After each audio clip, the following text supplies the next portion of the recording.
السلام عليكم ورحمة الله وبركاته. اليوم غادي نحضروا طاجين بالخضرة.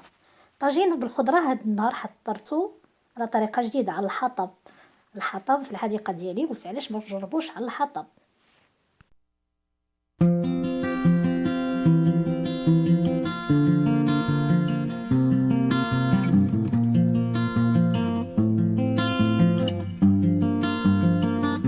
الطريقة ديال الطاجين سهلة. الخضر اللي عندك في الدار، انا هذه الخضرة اللي كانت عندي استعملت البطاطس، جلبانة، شوية خيزو، القرع الخضراء.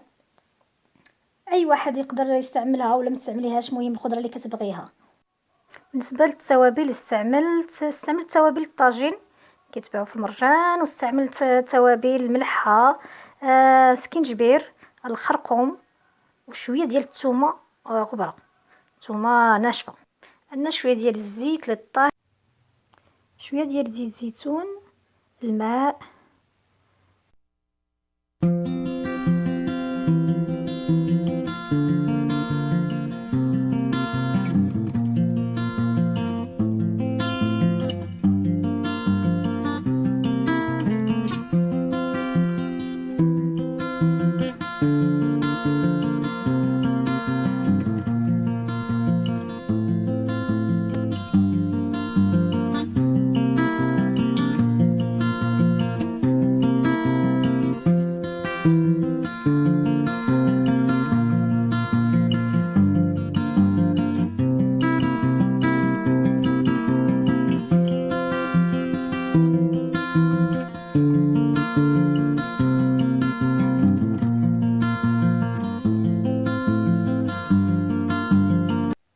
نقليو مزيان قطع اللحم، الأحسن يكونوا قطع اللحم صغيرة.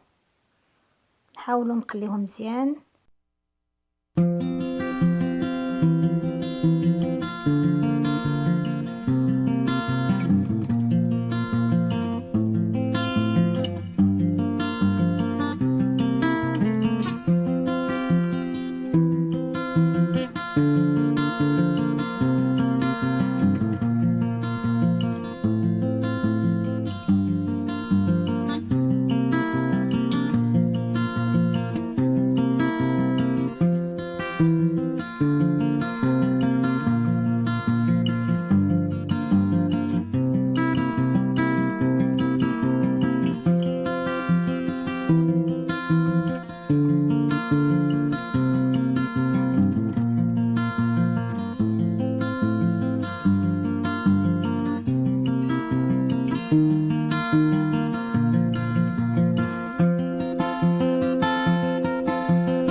نقليو البصله ديالنا مزيان، ومن الاحسن من تقلى مزيان نضعوها فوق اللحم. ما خصهاش تكون تحت اللحم، خصها تكون فوق اللحم.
ديالنا راه وجد، ونتمنى يكون عجبكم وديروا ابوني.